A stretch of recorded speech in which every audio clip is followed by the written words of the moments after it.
আগে এই ভাইরাল ভয়েসটি শুনুন।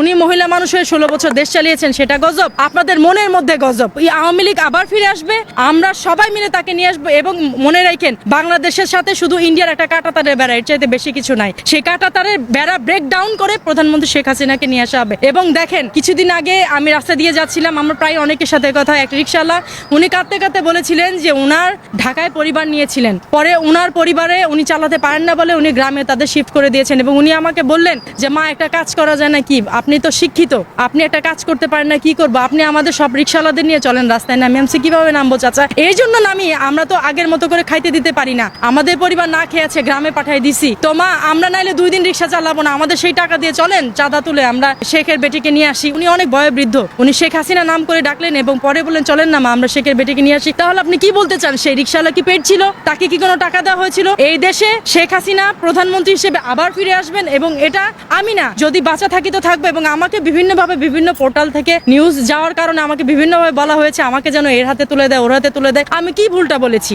আমি সাধারণ মানুষের কাটার থেকে আমি নিরাপত্তায় ভুগছি, অনিরাপত্তায় ভুগছি। আমার 5টা মৌলিক চাহিদা পূরণ হচ্ছে না, আমার বাসা ভাড়া দেওয়া, আমার সংসার নিয়ে চলা কঠিন। আমি বলবো না আমার কথা? আমি কথা বললে আপনার ট্যাগ লাগিয়ে দিবেন প্রধানমন্ত্রী শেখ হাসিনা, যে তার পক্ষে কথা বলছি, তার পেইড। আমি আওয়ামী লীগ না, আমি আওয়ামী লীগ না, আমি তার পেইড না, আমি কারোরই পেইড না। আমি দেশের সাধারণ মানুষের জনগণের কাতার থেকে বলছি, আমার পেটে ভাত নেই, আমার নিরাপত্তা নেই। আমি বলবো না আমার সুবিধার কথা, অসুবিধার কথা? তাহলে কেমন দেশে আছি আমরা?